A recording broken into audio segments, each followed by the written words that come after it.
Buenas noches, qué gusto, como siempre, la alegría de poder reencontrarnos en este querido Colabro TV, como decimos habitualmente, esta linda idea del Colegio de Abogados de Rosario. Espero que estén transitando un lindo viernes, se aproxima un fin de semana, por supuesto les deseamos a todos que lo disfruten, el frío nos abrazó.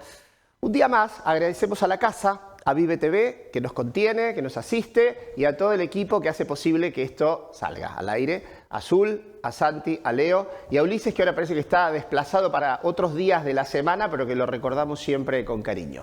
A todos ustedes por acompañarnos, como lo hacen habitualmente, y qué contarles, que hoy tenemos otra vez una noche de lujo. La primera invitada es una amiga, la van a reconocer quienes siguen este programa porque ya ha estado con nosotros en otras ocasiones. A mí me da mucho gusto porque es una amiga además que no solo camina el territorio de la profesión en el ejercicio, sino que además compartimos espacios académicos y tantísimos otros. Me estoy refiriendo a la doctora María Paula Arias, que preside ya desde hace un tiempo el Instituto de Derecho del Consumidor o de Protección de los Derechos del Consumidor, a quien le damos la bienvenida y le agradecemos que esté con nosotros. Paula, querida, bienvenida. Es un placer para mí acompañarlos, agradezco al colegio por la invitación y por supuesto a todo este equipo que pone todo para visibilizar la profesión del abogado, que es muy importante para la sociedad. Muchas gracias. Vos sabés que le quiero contar a la gente, a todos, pero yo tengo que nombrarla desde el principio, porque si no lo hago me reta. Es una gran, te diría televidente, pero viste que el término quedó un poco añejo. Esto no sabemos, es un poco de televisión, redes, que es María Esther, que está desde el día 1 con nosotros. Así que María Esther, siempre te recuerdo. Paula, estás con nosotros cada vez que la convocamos. Honestamente, hay que decirlo esto. Tenés siempre la generosidad de estar, de disponer parte de tu tiempo. Y yo debo decir que el instituto es uno de los más activos desde hace tiempo, ¿no? Ustedes trabajan y mucho, están permanentemente haciendo cosas, cursos, seminarios, charlas. ¿En qué andan ahora?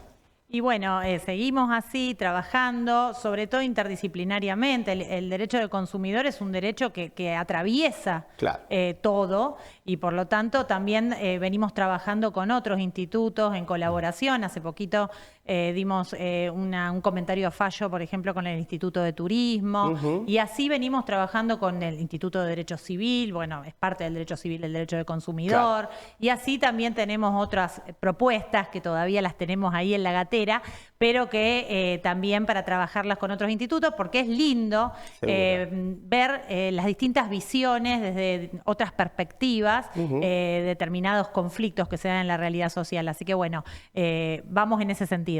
Y van muy bien, sí, vamos a decirle a la gente o a recordarles, cuando María Paula menciona, por ejemplo, al Instituto de Derecho Civil, allí lo preside otro gran amigo que ha estado con nosotros, Carlos Hernández, con quienes además Paula camina y mucho también y hacen cosas desde el punto de vista profesional. Y ahora vamos a contarle una vez más a la gente, Paula, porque vos viste cómo es esto, de que hay una renovación, dice una gran señora de la televisión, del público. ¿De qué trata el derecho del consumidor? Bueno, el derecho del consumidor es el derecho de todos.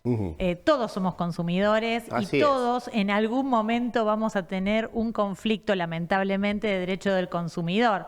El derecho del consumidor no es solo ir y comprar en el súper. A veces uno piensa, bueno, el carrito del supermercado y lo identifica con el derecho del consumidor, que por supuesto lo es. Y también lo es. Sino que todo es derecho del consumidor cuando la persona el bien o el servicio lo adquiere para el destino final.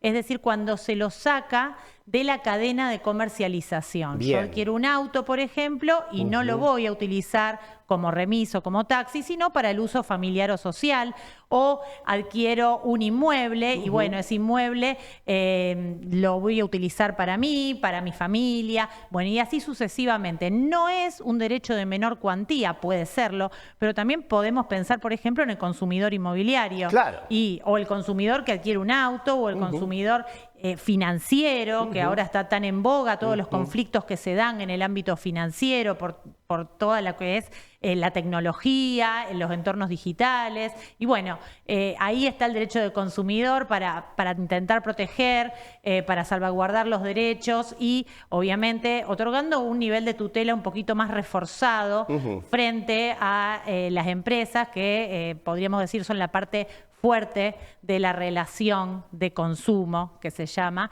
y bueno, ahí es cuando sale el derecho del consumidor para intentar proteger. Vos sabés que sos muy clara, por supuesto, además María Paula es profesora, lo decía hace un rato que transitamos caminos académicos, pero vamos a decir algunas cosas. Primero, es cierto que nosotros sostenemos siempre que el derecho nos atraviesa a todos. Desde que somos concebidos hasta después de nuestra muerte, el derecho se ocupa de nuestra vida. Pero es cierto que hay algunas ramas o especialidades que lo hacen de un modo más completo. El derecho del consumidor es cierto, atraviesa todo. Seguros, derecho inmobiliario, derecho comercial, etcétera, etcétera. Turismo, decías hace un rato, financiero, comentabas recién.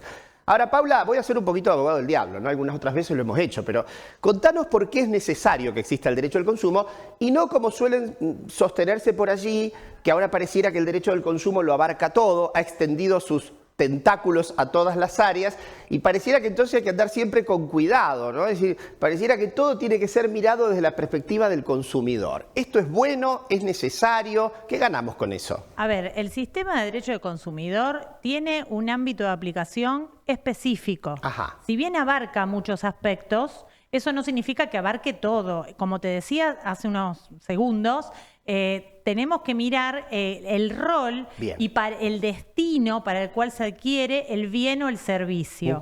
Si uno sigue en la cadena de comercialización, no estamos en el ámbito consumeril y ahí eventualmente vamos a estar en el marco de un contrato a lo mejor paritario o eventualmente un contrato, si hay empresas en donde no hay igualdad plena, un contrato por adhesión a condiciones generales predispuestas, pero por fuera de lo que sería el derecho del consumidor. El derecho del consumidor es necesario porque de por sí, estructuralmente, el consumidor se encuentra en una situación de desventaja en el mercado. Claro. Desde un punto de vista tanto informativo, porque el proveedor conoce de lo que está comercializando, mucho más que la persona destinataria de ese bien o servicio, y también porque estructuralmente en el mercado está en una situación de desventaja. Esto no es un invento, sino que la legislación sale a proteger y tratar de equilibrar ese desnivel que existe entre los dos polos de la relación de consumo, tendiente justamente a que no se vean vulnerados los derechos, que se puedan ejercer efectivamente. El derecho a la información es muy importante, entonces por eso se establece aún a nivel constitucional un derecho, podríamos decir, transversal del derecho del consumidor, la información, porque cuando se ejercita efectivamente, cuando se provee esa información, el consumidor va a poder ejercer todos sus derechos. Entonces, bueno, lo que tiende la legislación es a equilibrar.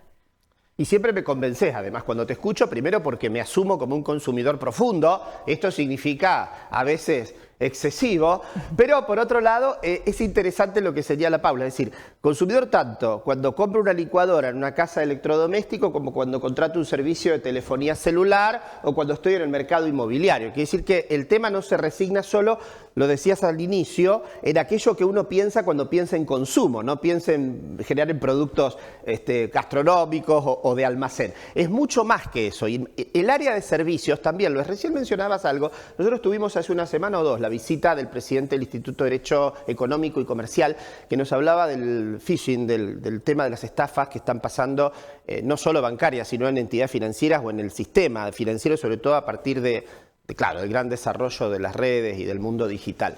¿Tiene que ver el consumo con esto también? ¿Pueden trabajar juntos con esta área? Sí, por supuesto. Generalmente el usuario financiero, no lo digo siempre, pero es un consumidor.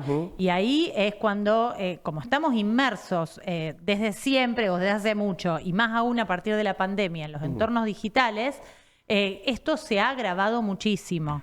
Y justamente tenemos no solo las entidades bancarias, sino también, por ejemplo, las billeteras digitales, en donde existen gran cantidad de estafas, tanto phishing, vishing, todas vinculadas a ingeniería social a los fines de tomar desprevenido al consumidor y eventualmente o hacer que se saquen créditos, y ahí hay que hacer un paréntesis en relación a estas entidades, porque muchas veces no cumplen la normativa del Banco Central de la República Argentina y por lo tanto eso hace que no se cumplan las normas de seguridad necesarias para evitarlo. A veces el consumidor está distraído, a veces el consumidor piensa que está hablando con un representante de la entidad y no lo está.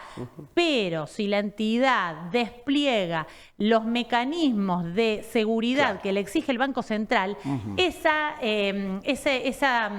distracción del consumidor no va a tener la importancia o la injerencia y igualmente el hecho no ocurriría. Disminuye el riesgo, diríamos. Disminuye el riesgo justamente porque el banco o las billeteras virtuales tienen los mecanismos necesarios para despertar alertas o para ver si una determinada operación resulta sospechoso para el perfil de cuenta de que se trate. Entonces, bueno, esto es relevante y bueno, este incumplimiento de la obligación de informar, que también tiene raigambre constitucional, muchas veces no se da y es por eso que, bueno, muchas veces son condenados en los tribunales cuando se inician los pleitos, porque, bueno, la gente les vacían las cuentas, les sacan créditos no deseados. Pero permanentemente, Paula, lo sabés, lo sabemos todos, ¿a quién no le ha pasado tener un conocido, ojalá que no de manera personal además, pero si no algún conocido, amigo, familiar que ha sufrido, vamos a llamarle así en sentido amplio, una estafa en materia de, ya sea de bancos o de redes o de billeteras virtuales? ¿Sabés qué? Quiero hablar tantas cosas contigo. Después vamos a hablar un poquito de la Constitución de la provincia de Santa Fe y algunas cosas importantes que están haciendo ustedes al respecto. Pero digo, nosotros hemos escuchado mucho también, y me gustaría tu reflexión, respecto a esto de cómo el consumidor en los tiempos de las redes o de la era digital se ve sobreincentivado a consumir, ¿no? Esto de que parece que el sistema, has visto, María Esther, que uno habla de sillones y de pronto te empieza a aparecer publicidad de sillones. No sabemos si es mágico, qué, pero creemos casi que es sobrenatural el fenómeno. Y pareciera que eso también determina o condiciona la voluntad. Es decir, ¿realmente yo quería comprar, yo quería contratar este servicio o me lo impone? Viste, es muy delgada la línea. ¿Hasta qué? Porque yo tengo que cliquear, tengo que poner mi tarjeta, tengo que decir que sí. Pero ¿cuándo me condicionan? ¿Hay algo de esto? ¿Ustedes están trabajando este tema? Bueno, el consumidor digital de por sí recibe constantemente ofertas de todo tipo y publicidades. Es por eso que, si bien, bueno, hay algunos sectores que entienden que es un hipervulnerable, nosotros entendemos que no es tan así, que puede serlo si reúne algunas características, pero si nosotros consideraríamos que el consumidor digital es un hipervulnerable, todos serían hipervulnerables, porque realmente hoy somos todos consumidores digitales. Pero sí, estamos en un escaloncito más abajo en cuanto a esto de que yo no fui a buscar al comercio lo que necesitaba, no tuve oportunidad a lo mejor de cotejar ofertas, distintas posibilidades. Entonces el ordenamiento jurídico ahí también sale a otorgar una tutela reforzada o protección reforzada. ¿Con qué? Con el denominado derecho de arrepentimiento. Contanos eso, sí. Sí, el derecho de arrepentimiento es la posibilidad de que cuando yo acepté el contrato por medios electrónicos, tengo un plazo de 10 días para arrepentirme, sin expresar ningún tipo de causa, simplemente o porque cuando me llegó la cosa no me gustó, o porque después lo pensé y me arrepentí. Momento, esperá porque esto es muy importante. ¿Son 10 días corridos desde cuándo? ¿Desde que hiciste la compra o desde que te llegó el producto? Bueno, lo que ocurre, no, puede ser desde que se hace la compra o desde que llega el producto, que es cuando vos advertís, puedo verlo y puedo decir, no, no era lo que esperaba. Bien. Acá lo importante es que el ordenamiento jurídico protege la sorpresa que se le generó con este avance que se produce en ofertas, o que me vi eventualmente inducido a cliquear y después me arrepiento, o que veo que no es una muy buena oferta, sino que a lo mejor hay mejores ofertas en el mercado, pero esta oferta vino a mí y yo no fui a ella. Esta misma protección se da en el ámbito de los contratos que se denominan a distancia, por más que no sean por medios electrónicos, pero fuera del establecimiento comercial, porque justamente lo que se protege es que el consumidor no va a buscar el producto o servicio, sino que el producto o servicio lo busca él. Vos sabés, Paula, que todo esto del comercio, llamémosle en un sentido amplio electrónico, pero que es mucho más fino también, yo lo que advierto... Primero esto que decís de los 10 días, la gente tiene una noción más o menos remota de que, porque esto está muy vinculado al derecho que tenemos a que se nos informe y a la obligación de informar, que vos lo venís diciendo en esta charla, no está del todo bien desarrollada, sobre todo por parte de los que están, bueno, a cargo de la venta o de la promoción de servicios o de productos.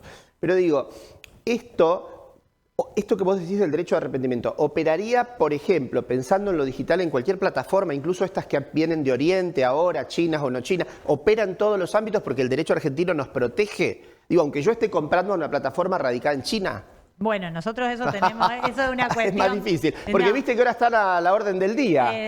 Sí, debería protegernos, ¿por qué? Porque nosotros, esto sería un contrato de consumo internacional, y entonces ahí se aplicaría la normativa del lugar de celebración del contrato, que sería acá, pero bueno, tenemos en nuestro código la regulación, incluso lo que trae aparejada la jurisdicción, lo que atrae la jurisdicción está mucho mejor regulado, a mi criterio, en el marco de los contratos de consumo internacionales que en los de consumo nacionales, en donde está disperso y no hay una norma tan buena como la que tiene el Código para los contratos de consumo internacionales. Acá lo importante es la posibilidad de arrepentirse y de devolver el producto como estuviere y sin ningún tipo de justificación. Incluso en las plataformas hay lo que se denomina, y esto por una resolución de la Dirección Nacional, el botón de arrepentimiento. Entonces es una especie de botón o link en donde tiene que resultar lo mismo cliquear para aceptar el contrato que para salirme de él. Qué bueno. Entonces, hay que empezar a indagar en todas esas cuestiones. Hay que hacerlo igual que para la baja de servicio. Tiene que estar en las plataformas la baja de servicio. Está el botón de baja en donde si eso se incumple se tiene que denunciar porque justamente hay un incumplimiento, eso tiene que existir. Y por último, te digo otra cosa, que porque me hacen muchas preguntas a la vez, existe la obligación de informar del derecho de arrepentimiento. Si el proveedor no informa al consumidor que tiene este derecho de arrepentirse, no empieza a correr el plazo. Y esto lo establece el ordenamiento jurídico. Ahora, vos viste, Paula, yo mirá los que los voy a llevar. Acá le contamos a todo el mundo, ella no quiere seguramente que la mencionemos, pero está Sofía detrás de cámara, la hija de Paula, que después si se anima la mostramos. Pero en cualquier caso, digo, le voy a hablar de una cosa que ella no conoció, o la conoció, pues todavía está, y por suerte, la radio. Pero vos viste que cuando hay publicidades radiales, esto que podríamos llamar entra dentro del deber de información, aparece al final de la publicidad con una velocidad en el habla que no se entiende nada de lo que dicen. Pareciera que con eso se cumple con la norma de informar, pero en realidad el destinatario no escuchó nada, no importa nada. Todos fingimos que fuimos advertidos de algo que no sabemos. En los contratos de papel, en la letra minúscula, tamaño hormiga, que uno tiene que ir con una lupa tipo NASA, si tuviese tiempo y ganas, para ponerse a ver qué te están informando. O sea, también no es solo si te informan, sino cómo te informan. Bueno, la Autoridad de Aplicación Nacional ha dictado una normativa, una resolución, el número no me lo pidas, pero fue el año pasado, en donde se establece y se regula esto que vos decís en las publicidades. La velocidad con que se emiten y también el tamaño de la letra, que tiene que ser de igual tamaño que las informaciones para las cuales te quieren inducir a contratar. Qué bueno, entonces, qué buena noticia. Eso hay que denunciar si no ocurre. Ahí tenemos que tener nosotros una labor social, todos como consumidores, y decir, bueno, no, acá no me lo están cumpliendo, entonces, bueno, esto lo denuncio a la autoridad que corresponde para que se haga cumplir efectivamente. Paula, antes de que nos saquen del aire, porque todavía no ha ingresado nuestra inefable Joana, ya sabe el público quién es, pero que nos hace la señal. Vamos a hablar un poquito, porque lo hemos conversado detrás de cámara, de lo que provocó la nueva constitución de la provincia de Santa Fe, y algunas creo que estamos en la necesidad de implementar. Contanos bien de qué se trata. Primero, se contempla en la constitución de la provincia la materia consumeril, y a partir de allí... En el artículo 32 estamos muy contentos, muy orgullosos de la norma. Tuvieron que ver también con eso. En donde se regula, yo creo que a nivel nacional es la provincia que mejor tiene regulado en el ámbito constitucional los derechos del consumidor, los derechos fundamentales, y ahora nos queda un paso más, que es el paso a la implementación, que en esto estamos muy atrasados, somos la única provincia que no tiene regulación, no tiene normativa, y esto tiene un impacto específico porque hay determinadas áreas que son facultades no delegadas por las provincias a la nación. Entonces, eso lo tiene que regular la provincia. Por ejemplo, todo lo que tiene que ver con sede administrativa y todo lo que tiene que ver con el procedimiento en el judicial. Entonces, en sede administrativa es muy relevante esto, porque tenemos que ir todo a la justicia. Si nosotros no tenemos una sede administrativa robusta que pueda intimar al proveedor para que se presente y pueda imponer multas y pueda exigir, no que concilie, pero sí que esté allí y algunas determinadas cuestiones que vea de incumplimiento se pueda sancionar, el derecho del consumidor se vuelve casi una ilusión. Claro, abstracto. Es una prédica, pero que queda ahí en el aire. Y después el derecho procesal, que sobre todo en acciones colectivas no lo tenemos regulado en ningún lado. Estamos en todo el país con un fallo de corte, que es el fallo Alavi, y que sirve como un protocolo de actuación para los jueces, pero en realidad no lo tenemos regulado. Ahora estamos trabajando en un código de implementación con el doctor Carlos Hernández, con Gonzalo Soso, a través de la asociación que presido, que es la asociación APRECO. Y bueno, estamos trabajando en el marco del Consejo Económico y Social con varios funcionarios del gobierno y esperemos que a la brevedad pueda ser presentado a la legislatura. Bueno, te adelantás a lo que te hubiera preguntado, con lo cual me parece muy bien, es decir, que hay síntomas de que por lo menos hay un interés político en este caso, que es el que necesitamos para que esto se produzca, de escucharlos y de trabajar. Estamos muy contentos porque está en la agenda política urgente, lo hemos escuchado de boca del gobernador, así que bueno, esperamos que se concretice, hace muchos años que estamos peleando por eso y bueno, y creemos que esta vez se va a lograr en beneficio de toda la ciudadanía. Confiemos, le creemos entonces, por supuesto que a vos seguramente y a la voluntad política de nuestro Estado provincial en este sentido. Ojalá que suceda porque lo que decís es fundamental, no es solo el reconocimiento formal de un derecho, sino las herramientas para poder actuarlo, porque si no quedamos con la sábana corta, ¿no? Decía Paula, nuestra provincia es vanguardia en cómo reguló el tema, pero nos hace falta ahora la herramienta para, ¿no? Tenemos un hermoso jardín, pero sin rastrillo, macete, no hacemos nada. Entonces, buenísimo que estén trabajando y que ustedes lo hagan así con ese desinterés y honorariamente como hacen siempre todo. Paula, ¿qué día se reúnen ustedes si es que lo siguen haciendo de manera presencial? Sí, tratamos de reunirnos de manera presencial, algunas actividades las hacemos virtuales, pero la verdad que intentamos eso porque ese encuentro con los colegas es muy lindo. Sí. Generalmente los miércoles, no todos, pero sí algún miércoles del mes organizamos alguna actividad, comentamos fallos generalmente de la ciudad, porque es lo que les interesa a los colegas para estar bien ayornados en la temática de lo que está ocurriendo en nuestros tribunales. Y luego, bueno, por supuesto, reuniones de camaradería y de amistad que es tan lindo. Que nunca se pierdan. Bueno, o sea que los interesados, colegas, sobre todo, y si algún ciudadano quiere acercarse por alguna consulta, pero en realidad busquen ahí, bucen en la página del Colegio de Abogados, en el link, o preguntan, ponen ahí en los buscadores, o si no se acercan a la Casa del Foro, siempre hay gente muy amable durante el día para informarles, ya saben, todo el mundo Cayoroño,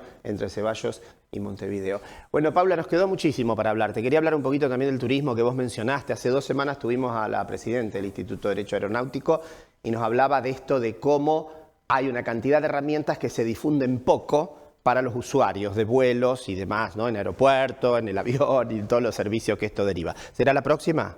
Totalmente. ¿Estás dispuesta? Sé que trabajaste mucho en esas áreas, vos, del mundo turístico. No creas que ya te voy a consultar sobre ese tema. Gracias por venir. No, por favor. Sofía, ¿usted se quiere mostrar? Venga, mire Sofía. Ah, qué atrevida, qué buen coraje. Mire, esta es la hija de Paula Arias, que está acá igual, si ustedes la ven comparada.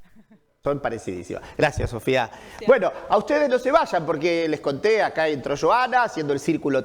Lo heredó de Marina Mejía Saldaña, que todos los programas la nombramos. A Marina, que va a volver en algún momento, está ahí amorosamente criando a su Teodoro. Así que la vamos a recibir pronto. A ustedes no se vayan. Después de este corte seguimos con nuestro Colabro TV.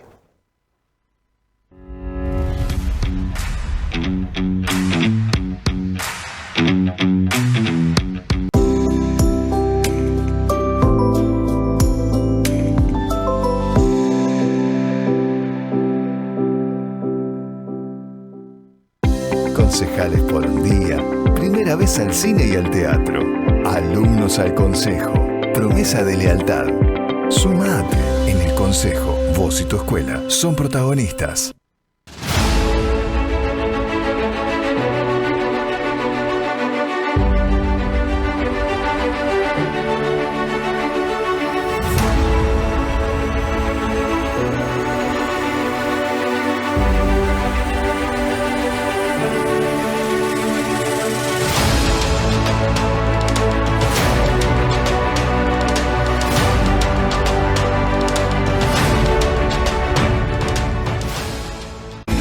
TV, el canal que me inspira.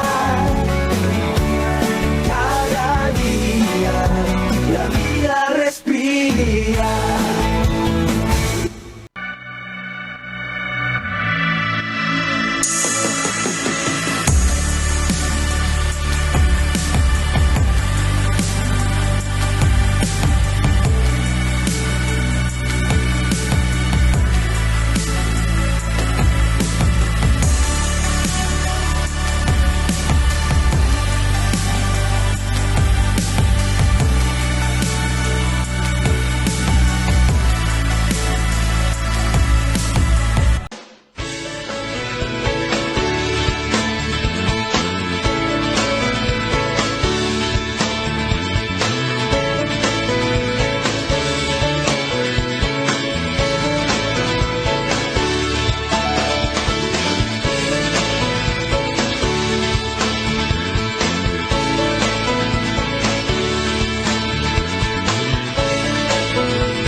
Muy bien, aquí de nuevo juntos, qué lindo la pasamos, ¿no es cierto? Qué buena charla tuvimos con Paula Arias, el derecho del consumo, que siempre es tan atractivo, pero ahora no menos. Nos visita otra colega, gran amiga, pero además preside, hoy le toca desde hace un tiempo dirigir uno de los institutos también más demandados y de los que tenemos siempre noticias por la enorme actividad que realizan, pero además yo siempre se lo señalo, uno de los más numerosos, es decir, que congregan también por su camaradería a muchos colegiados, a muchos abogados que se interesan en la temática. Me estoy refiriendo al Instituto de Derecho Previsional y hoy nos visita su presidente, María Inés Dizier Aouac. Bienvenida esta noche de viernes, María Inés.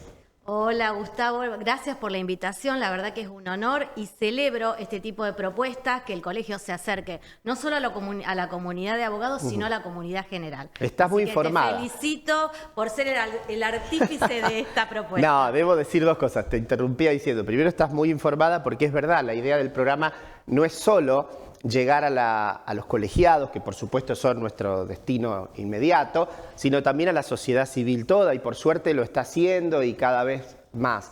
Pero yo soy apenas un rostro, acá hay un equipo y en realidad lo diseñó el directorio anterior y este que continúa un poco su línea de trabajo lo ha consolidado, así que estamos acá acompañando esa idea.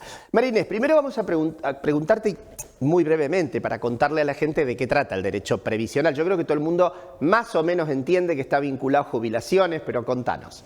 Bueno, mira, el derecho previsional nosotros lo tenemos que entender como una rama del derecho que lo que hace es tratar la cobertura que se da a las contingencias de vejez, invalidez y muerte. Bien. Es decir, en los casos en los que la persona sufre esas contingencias y no puede solventarse por sí misma sus ingresos, el Estado, digo el Estado porque ya las FJP no están más hace un tiempo, cubre esas contingencias. En el caso de que se incapacite, en el caso de fallecimiento cubre la contingencia y le da una prestación al familiar, y en el caso de vejez les da la jubilación. Qué bueno y qué clara que es María Inés, porque nos ha resuelto en ese trípode, ¿verdad? La jubilación a la que pensamos todos con los años, porque uno piensa seguir estando, la muerte que puede generar pensiones, indudablemente, y también la invalidez, ¿no es cierto?, que significa un anticipo, es decir, es algo que acontece antes de la edad probablemente Claro. en la que podría jubilarme. María Inés, ¿y el instituto cómo está funcionando? ¿Cómo está la cosa ahí? El instituto, bueno, agradezco a todo el grupo porque somos un grupo que trabaja bastante. Lo que estamos teniendo son reuniones que no tenemos hoy por hoy un día fijo, porque antes sí teníamos un día fijo, pero nos encontrábamos con que los colegas decían, ay, justo miércoles trabajo y no puedo. Entonces, estamos tratando de ir cambiando los días para que todos Bien. puedan asistir. Damos reuniones en el ámbito académico, digamos, de distintas cuestiones que se presenten en el ámbito previsional. También tenemos las guardias previsionales, los primeros y terceros lunes de cada mes a las 15 horas. Se dan guardias para los colegiados. Y también hacemos algunas gestiones gremiales cuando son necesarias con los organismos, ya sea de la Caja de la Provincia, de ANSES o de Claro. los tribunales federales. Vamos a recordar esto porque lo hemos dicho en otras ocasiones, muchos son los institutos que prestan, que sus actores, digamos sus miembros, brindan algún tipo de asistencia para compartir reflexiones con colegas que están teniendo un asunto y a lo mejor quieren una mirada específica, y ustedes están dando estas guardias 2 veces al mes. Primeros y terceros lunes a las 15 a las horas 15. en la planta baja del colegio. Ahí, ya de nuevo repito, esto es Oroño, entre Ceballos y Montevideo. Bueno, esto es para colegiados básicamente, Sí, sí, no sí. es un instituto, no es un espacio como el consultorio jurídico gratuito, abierto a la ciudadanía, que existe, de hecho el colegio lo sostiene en el edificio de los tribunales provinciales, sino que esto es destinado específicamente a colegiados. María Inés, hay mucho para hablar en materia previsional, pero diría, en primer lugar, hay una suerte de mito, o no mito, de sensación.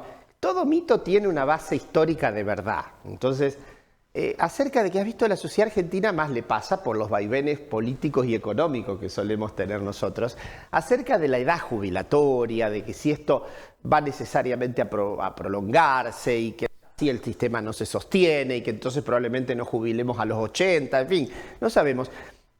¿Con qué seriedad ustedes miran ese fenómeno? ¿Es así? ¿Es a nivel mundial? ¿Puede sucedernos? Mira, en lo inmediato no hay un proyecto que se esté tratando Bien. respecto a la edad jubilatoria. Sí, a nivel mundial, la edad jubilatoria se ha extendido. ¿Por qué? Porque la esperanza de vida es mucho mayor. Pero nosotros en Argentina tenemos una particularidad de que hay mucha informalidad laboral, lo que también afecta que la persona cuando llega a la edad jubilatoria no tiene los aportes. Y la verdad es que es un tema político muchas veces, porque sí, la sostenibilidad del sistema es muy importante, Claro. es decir, tener activos que solventen a los pasivos con sus aportes. Por eso te digo que la informalidad a veces genera un montón de, digamos, inestabilidad en cuanto al sistema. Claro. Y depende muchas veces de la voluntad política. En lo inmediato no hay un proyecto, Bien. pero no descartamos de que en breve pueda llegar a ver. Vos sabés que esto lo pregunto primero porque es una sensación y es materia de conversación ineludible en alguna reunión de amigos, siempre o de conocidos.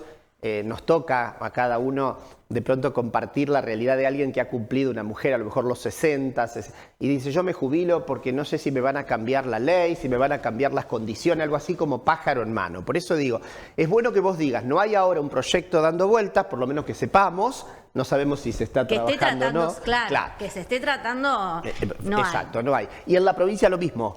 Claro, en la provincia lo mismo. En realidad la provincia se reformó la ley hace poquito, mantiene las edades, modificaron otras condiciones en cuanto a los haberes, a los aportes solidarios y demás, pero sí hay un artículo que dice que si se modifica la edad a nivel nacional, la provincia puede adherirse a esa modificación. Bien, perfecto. Entonces está la sombra por allí.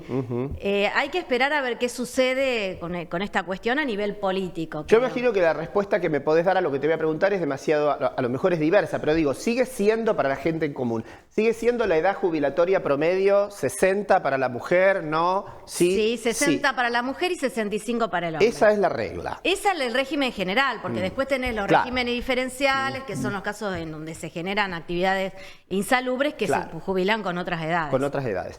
María Inés, sos clarísima, quiero decirte. Bueno, Esto, gracias. Muy clara al hablar con nosotros, cosa que nos gusta, y nombraba al equipo del instituto que siempre ha estado, y recordamos a la querida Sandra Marenghini, que presidió el instituto mucho tiempo y ahora ha dejado el espacio para toda su gente como María Inés.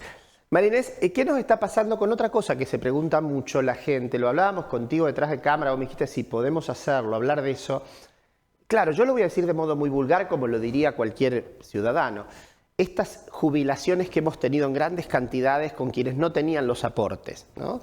Que muchas, vamos a privarnos de valoraciones, ¿no? Hay fervientes defensores de esto, sí, y hay críticos. Dos bibliotecas. Dos bibliotecas. Pero digo, ¿hoy es posible que una persona que no haya nunca aportes se jubile? No, ese régimen se derogó. ¿En qué estamos? Claro, eso me interesa porque, bueno, es una fuente de incumbencia profesional. Claro.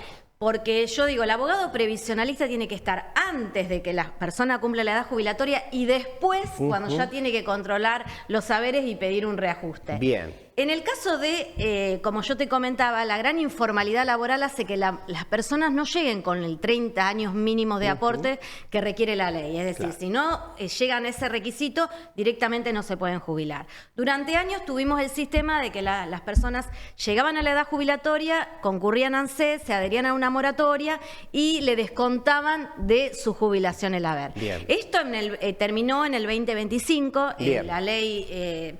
terminó la vigencia y no se prorrogó. Lo que sí sigue vigente es la posibilidad de comprar los años de aportes antes de la edad jubilatoria. A ver, Es alguien decir, que esté aportando. Claro, una persona activa, por ejemplo, la mujer a partir de los 50 años y el hombre a partir de los 55 puede hacer un estudio. Por eso digo que es importante la incumbencia profesional. Sí, ir siempre a un abogado de Porque, confianza claro, que analice esto. Y un abogado especialista, la gente de previsional que tiene la mirada y la experiencia. Claro, se hace un estudio de trámite, digamos, de cuántos aportes tiene, cuánto llegaría con aportes a la edad jubilatoria. Y en caso de que falten, hay posibilidad de comprar las famosas UCAP, se llaman, Unidad de Cancelación de Deuda Previsional. Bien. Pero tiene que hacerlo antes de cumplir la edad jubilatoria, porque Pero, una vez que la cumple no puede. No puede, pero vos decías, María Inés, no en cualquier momento. La mujer a partir de los 50 y el hombre a partir de los 55. 10 años antes de la edad jubilatoria. 10 años sería. antes, Ya perfecto. pueden empezar a planificar su jubilación. Esa opción es muy importante. Claro. Porque hay muchas personas que a lo mejor les va a faltar cuando tengan la edad jubilatoria y pueden ya ir completando para decir cumplo la edad y tengo los 30. Pero tiene que llegar a la edad jubilatoria con los 30 años de aportes.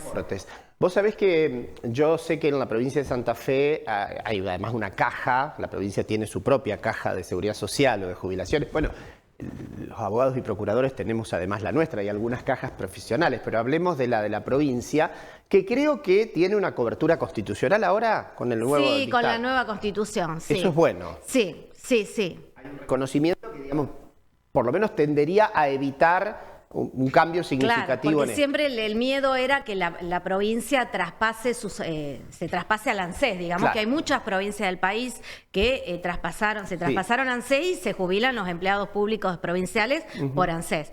Hasta ahora lo mantienen. Y bueno, nosotros también en Rosario tenemos el Instituto Municipal de Previsión Social, Bien. donde los empleados municipales también se jubilan por esa caja, tienen su propia caja. Claro, es Y una provincia... son los haberes mucho mejores que los de ANSES. Mirá, es una provincia interesante la nuestra. Sí, tenemos de ANSES todo. orbitando acá, la provincial, la municipal y cajas profesionales que de hecho existen. Es interesante.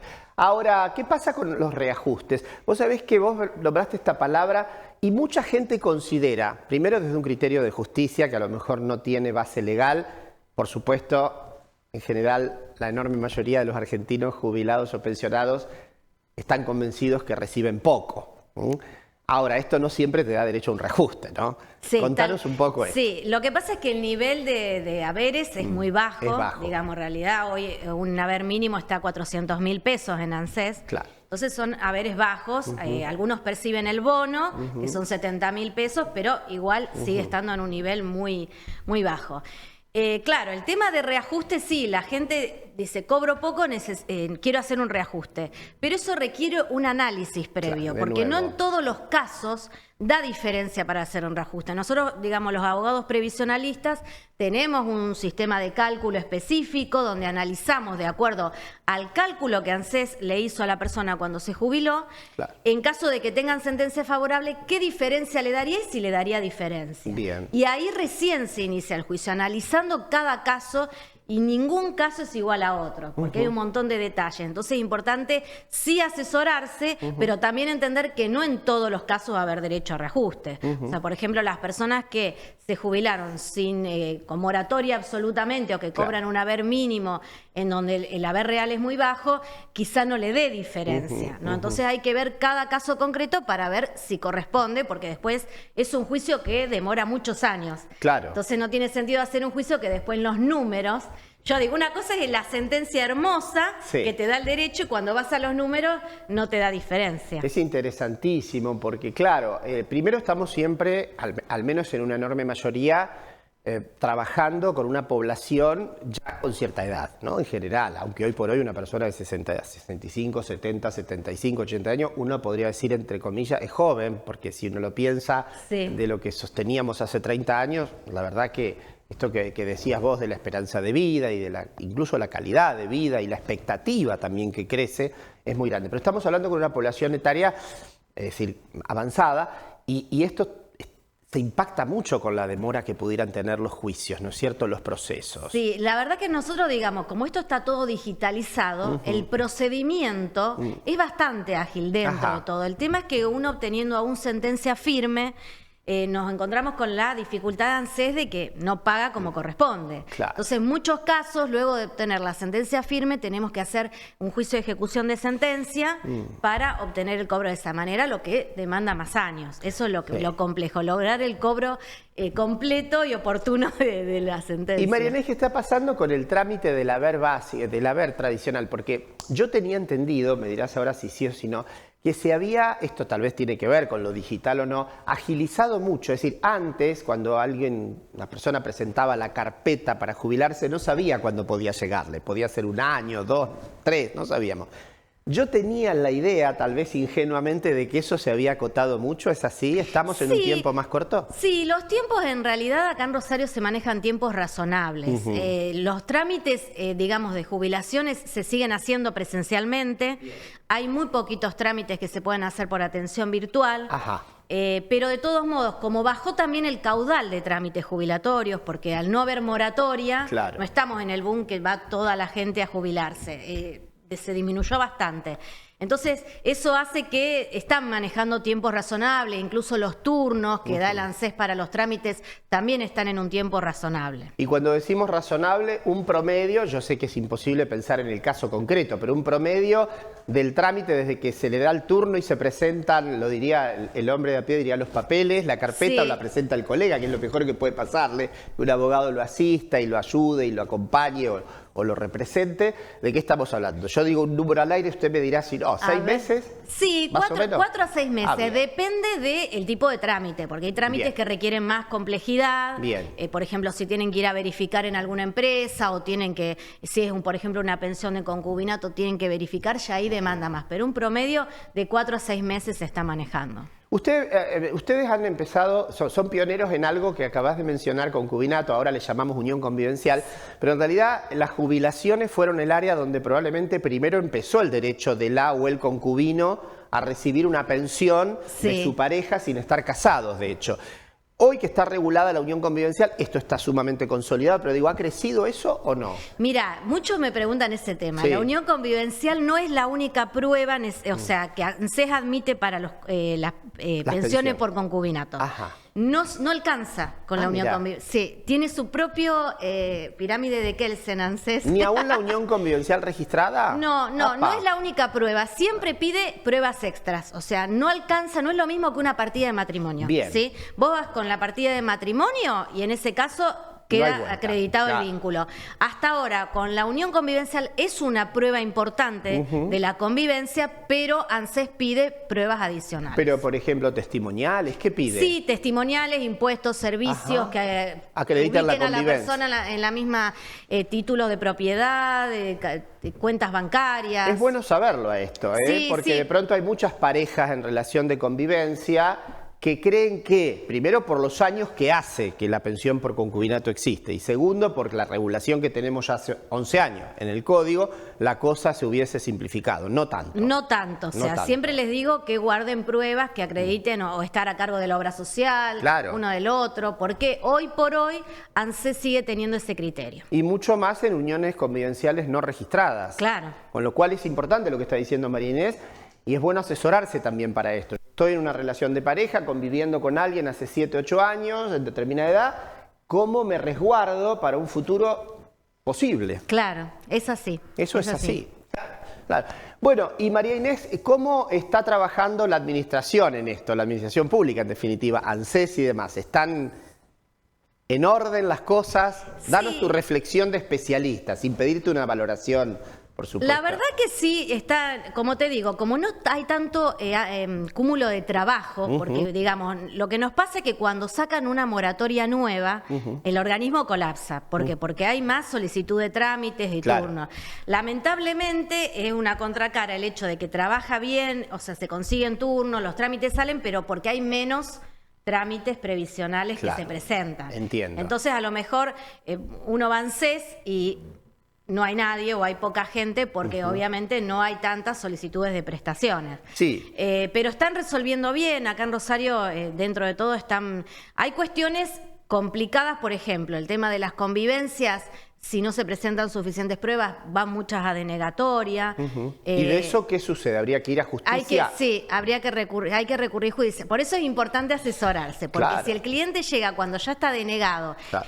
y presentó las cosas mal, como no corresponde, después es más difícil revertirlo que si uno desde el punto de vista profesional lo asesora y decir, Claro. presentamos esto de tantos años, Claro. se declara de tal manera. Claro. Es mucho más fácil que tenga un resultado favorable. Sí, por supuesto, sí. No, acá estamos advirtiendo lo que solemos sostener siempre desde el programa, pero advirtiendo en este caso puntual que abraza a un área tan sensible de la vida, porque si algo pensamos que nos va a suceder a todos es, por supuesto, sumar años y con esto eventualmente, ojalá que solo cuando nos toquen los años y no antes por alguna razón de incapacidad, tener que lidiar con estas cuestiones, acceder a esto que, como siempre decimos, viene de una palabra hermosa que es jubileo, ¿no? Uno esperaría que sea el momento de disfrute y de paz, donde en realidad después de tanto estar ocupándose y trabajando, etcétera, disfruta, ¿no? En la Argentina todavía nos falta un poco para que esa jubilación sea un jubileo, me parece. Sí. Esto va por mi cuenta, pero en realidad es así. Ahora, es interesante esto de acudir a un abogado por estas razones que está diciendo María Inés.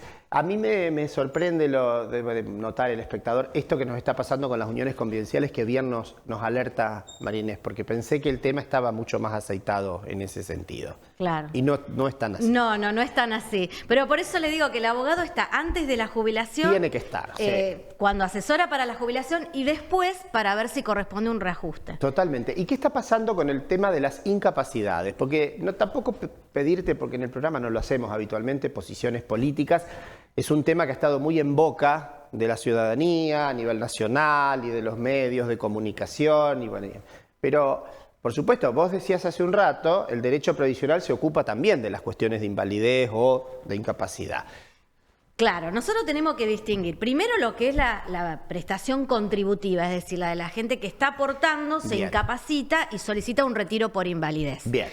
En ese caso va a ir a una comisión médica, va a requerir el 66% o más de discapacidad y se le va a otorgar la prestación porque es contributiva. Y se le otorga, perdón, te voy interrumpiendo porque la gente No, común no, es un pregunta. trabajador que trabaja de pronto en un supermercado, en el banco o en el puerto, donde quiera, o en la municipalidad, y entonces se incapacita de tal modo que una junta médica dice que sí, está diciendo que tiene que tener un... 66% más de discapacidad. O más, mínimo 66. Mínimo 66. Y esto puede ser tanto física como Sí, psíquica puede, o de sí. cualquier... Bien, y a partir de ahí podés solicitarla. Si te la otorgan, ¿es el mismo haber que hubieras obtenido de llegar a la edad jubilatoria? No, el haber se calcula distinto, pero no significa que sea peor. Bien. Porque, a ver, en un retiro por invalidez se toma el promedio de los últimos 60 meses de aportes. Los últimos 5 años. Claro, el promedio de los últimos 5 años y se le da o el 50% de acuerdo a si es afiliado regular o el 70% si es afiliado irregular. Bien. El otro es regular, Sí, irregular. bien.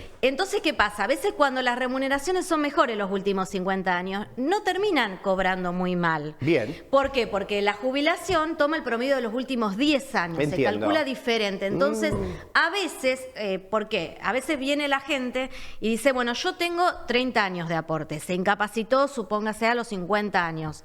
Cumple los 65, un hombre dice, bueno, yo quiero transformar esta prestación en una jubilación. Ahí también es importante hacer en cálculo, Claro. porque puede darle más o puede darle menos. ¿Conviene económicamente o no? Hay que calcularlo. Claro, Qué porque interesante. son distintas formas de cálculo. Ahora, Si no- esa sería la pensión o algo, creo que llamaste así, por invalidez contributiva. Contributiva. Ajá. Las no contributivas, que son las que estuvieron en Sí, los en medios. boga, sí, en los medios. Esas que son las pensiones por discapacidad, donde no tienen en cuenta los aportes de la persona, sino la situación de vulnerabilidad. Claro, claro. Esos casos están complicados, están bastante parados.